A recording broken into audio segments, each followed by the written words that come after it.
So I've been teasing in my previous videos that I've got a story about SERCO HMOs. So here it is.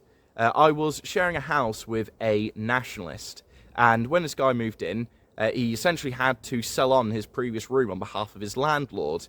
And while he was doing that, someone from SERCO reached out to him. And bear in mind, just to give a bit of time frame, this was in November 2022, right? What the guy from SERCO said to us is that we currently have 160 HMOs operating for migrants between Ipswich and Norwich, just to clarify. So let's say there's about 80 in Norwich, 80 in Ipswich. You're roughly going to have around about maybe 280. You know, if it's a mix of 4 and 3 bedroom houses, around 280. Upper end, of course, being 320. Who knows? We don't know, because these are hidden numbers. You can find out what the capacity of the Brook Hotel in Norwich is. You can't find out what the capacity of each individual house is. Very vague, very difficult to work with. And what we also learn is how these HMOs work, what sort of deals are offered. So how it works is SERCO will go to someone with an offer that they cannot refuse. If you're a landlord, it's like the best deal in the world. Okay, so yeah, if you allow us to host, let's say 4 migrants in your house, we'll give you 150 to 200 pounds for each one. And then any time they do any damage, we'll repair the damage. We'll keep the upkeep of maintenance. We'll pay for the upkeep of maintenance. Any initial repairs that need to be done before they can stay, we'll sort that. Any fire doors that need to be installed, we'll sort that. Fire alarms, da-da-da-da-da. Make it absolutely perfect. Why would you refuse? You'd refuse if you got a soul and you're a decent human being who isn't a traitor who's willing to sell his country and his community.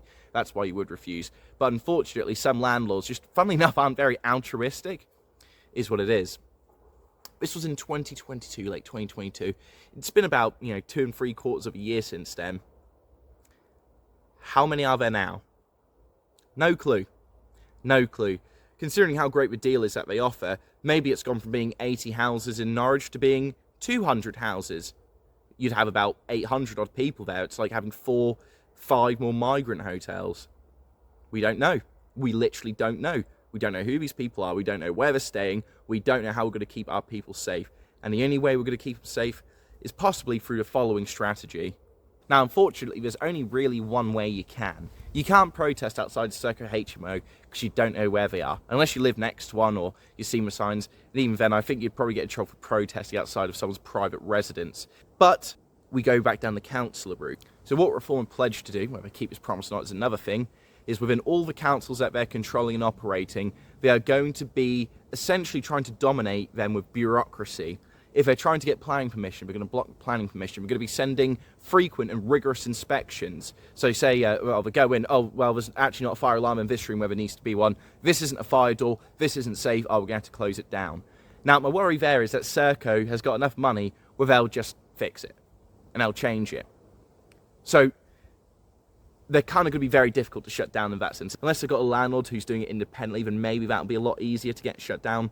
But in all likelihood, once they're there, unless you've got a country that's going to be implementing remigration and mass deportations of these people, you can't really get rid of them. But all we can really do in the meantime is try get more people on these councils or try lobby. If you want to get on the council, just learn about community politics, copy the Lib Dems, copy the Greens, copy the Homeland Party, copy whoever's doing it, try learn from them. At the end of the day, it doesn't matter what party, all that matters is that we get these people gone. Or, alternatively, you can try lobbying your councillors. What a councillor is essentially in many ways a businessman. They're going to do what's going to get them votes at the end of the day. Most of them are very self-serving and lack altruism. So if you make them fear they're going to lose their votes and lose their seat, well, they'll certainly be kicked up the butt and start trying to operate in a way that's in congruence with what their people want. So make the demand absolutely clear and essential. You can do this with an email writing campaign. You can do this with whatever. Just try get these people in a pressurized situation. And so if you liked this video, please like, comment and subscribe. It does help massively with the algorithm. And if you think I'm worth a donation, feel free to donate. No obligations to, of course. I don't mind, but all's appreciated.